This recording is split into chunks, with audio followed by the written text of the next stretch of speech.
আসে সকালে কিন্তু ওখানে উনি অভয়নগর উপজেলা স্বাস্থ্য কমপ্লেক্সে টিকিট কাউন্টারে রোগীদের ভোগান্তি, সময়মতো কর্মচারী না থাকায় দীর্ঘক্ষণ অপেক্ষা, ক্ষোভ রোগীদের।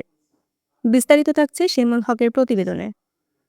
যশোরের অভয়নগর উপজেলা স্বাস্থ্য কমপ্লেক্সের টিকিট কাউন্টারে দায়িত্বপ্রাপ্ত কর্মচারীদের অনুপস্থিতির অভিযোগে চরম ভোগান্তির শিকার হচ্ছেন চিকিৎসা নিতে আসা রোগীরা।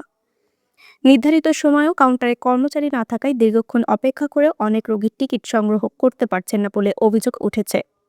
সরেজমিনে দেখা যায়, উপজেলার বিভিন্ন এলাকা ছাড়াও দূরদূরান্ত থেকে চিকিৎসা সেবা নিতে আসা রোগী ও তাদের স্বজনরা সকাল থেকেই টিকিট কাউন্টারের সামনে লাইনে দাঁড়িয়ে থাকেন।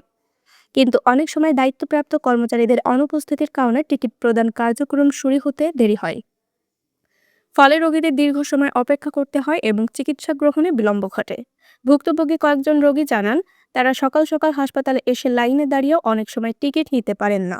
কাউন্টারে দায়িত্বপ্রাপ্ত কর্মচারী সময়মতো উপস্থিত না থাকায় তাদের দীর্ঘ সময় অপেক্ষা করতে হয়।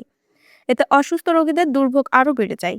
সরেজমিনে অনুসন্ধানে জানা গেছে, টিকিট কাউন্টারে দায়িত্বপ্রাপ্ত কর্মচারীদের অনিয়মিত উপস্থিতি নিয়ে রোগীদের মধ্যে দীর্ঘদিন ধরে অসন্তোষ রয়েছে।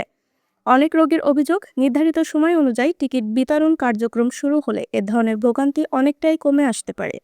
স্থানীয় সচেতন মহল মনে করেন, উপজেলা স্বাস্থ্য কমপ্লেক্সে প্রতিদিন শত শত মানুষ চিকিৎসা নিতে আসেন, তাই টিকিট কাউন্টার সহ হাসপাতালের সেবা কার্যক্রমে শৃঙ্খলা ও নিয়মিত তদারকি নিশ্চিত করা জরুরি। এতে রোগীদের ভোগান্তি কমবে এবং সবার মানও বাড়বে।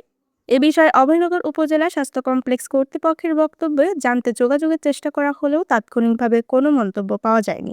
স্থানীয়রা দ্রুত টিকিট কাউন্টারের সেবা কার্যক্রমে শৃঙ্খলা ফেরাতে সংশ্লিষ্ট কর্তৃপক্ষের হস্তক্ষেপ কামনা করছেন। আরও বিস্তারিত জানতে চোখ রাখুন জাতীয় দৈনিক অভয়নগর পত্রিকায়।